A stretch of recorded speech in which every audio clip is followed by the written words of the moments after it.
दूसरा, पुंसवन संस्कार। गर्भ में स्थित जो संतान है, चाहे पुत्र हो या पुत्री, वह पौरुष युक्त अर्थात बलवान, हष्टपुष्ट, निरोगी, दीर्घजीवी, तेजस्वी, सुंदर हो। यह इच्छा प्रत्येक बुद्धिमान माता पिता की होती है। इसी उद्देश्य की पूर्ति के लिए जब माँ के उदर में गर्भ ठहर जाता है तो उसके 2 या 3 मास पश्चात यह संस्कार किया जाता है। गर्भ ठहरने के पश्चात माता को गर्भ की रक्षा, वृद्धि, विकास के लिए विशेष सावधानियां रखनी पड़ती हैं। इसका निर्देश आयुर्वेद के ग्रंथ चरक में विस्तार से किया गया है, जैसे कि उकड़ू बैठने, ऊंचे नीचे स्थानों में फिरने, कठिन आसन पर बैठने, वायु, मल, मूत्र के वेग को रोकने, कठोर परिश्रम करने, गर्म तथा तेज वस्तुओं का सेवन करने एवं बहुत भूखा रहने से गर्भ सूख जाता है, मर जाता है या उसका स्राव हो जाता है। चोट लगने से, गर्भ के किसी भांति दबने से, गहरे गड्ढे, कुएं, पहाड़ के विकट स्थानों को देखने से गर्भपात हो सकता है।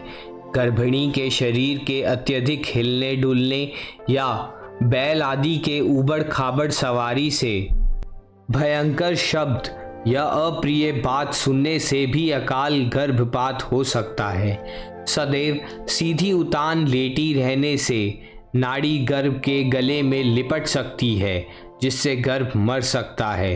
यदि गर्भवती नग्न सोए या इधर उधर फिरती रहे तो संतान पागल हो सकती है। गर्भवती बहुत लड़ने झगड़ने वाली होगी तो संतान को मृगी हो सकती है। यदि मैथुन में रत रहेगी तो संतान कामी उत्पन्न होगी। यदि निरंतर शोक में मग्न रहेगी तो संतान भयभीत, कमजोर और कम आयु की होगी। यदि परधन लेने की इच्छा करेगी तो ईर्ष्यालु, चोर, आलसी, द्रोही, कुकर्मी संतान को जन्म देगी। यदि वह क्रोध करेगी तो संतान क्रोधी, छली, चुगलखोर होगी। यदि वह बहुत सोएगी तो संतान आलसी, मूर्ख, मंदाग्नि वाली होगी। यदि शराब पिएगी तो संतान विकल चित्त होगी। बहुत मीठा खाएगी तो संतान प्रेमही, अधिक खट्टा खाएगी तो संतान त्वचा के रोग वाली, अधिक नमक खाएगी तो संतान के बाल जल्दी सफेद हो जाएंगे। चेहरे पर सलवटे तथा गंजापन होगा।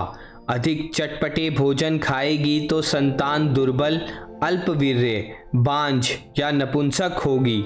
अति कड़वा खाएगी तो संतान सूखे शरीर की, कृश होगी। गर्भवती स्त्री पहले दिन से ही शुरू करके प्रतिदिन प्रसन्न रहे, पवित्र गहनों को पहने, श्वेत वस्त्र को धारण करे, शांत मन वाली, सबका भला चाहने वाली, देवता, ब्राह्मण तथा गुरु की सेवा करने वाली बने, मलिन, विकृत या हीन अंगों को ना छुए, बदबूदार स्थलों तथा बुरे दृश्यों से दूर रहे, बेचैनी पैदा करने वाली बातों को ना सुने, सूखे, बासी, सड़े गले अन्न का भोजन ना करें, घर से बाहर निकलना, खाली मकान में जाना, शमशान, वृक्ष के नीचे रहना, क्रोध करना, बुरा बनना, ऊंचे चिल्लाना आदि को छोड़ दे। जिन बातों से गर्भ की हानि की संभावना हो उन सब से दूर रहे। मद करने वाले खाद्य पदार्थों का व्यवहार ना करें, सवारी पर ना चढ़ें, मांस ना खाएं, इंद्रियां जिस बात को ना चाहें उन्हें दूर से ही छोड़ दें। पास पड़ोस तथा रिश्तेदारी की विदुषी स्त्रियां जो कुछ बतलाएं वैसे करें। ऊपर जो कुछ लिखा है उसका अभिप्राय यह है कि जब संतान गर्भ में होती है तब माता की हर बात का उसके शरीर के निर्माण में भाग होता है। इसलिए माता का कर्तव्य है कि संतान के शारीरिक विकास को ध्यान में रखते हुए अपने खान पान, रहन सहन आदि व्यवहार को इस प्रकार संभालें जिससे संतान पर किसी प्रकार का कुप्रभाव ना पड़े।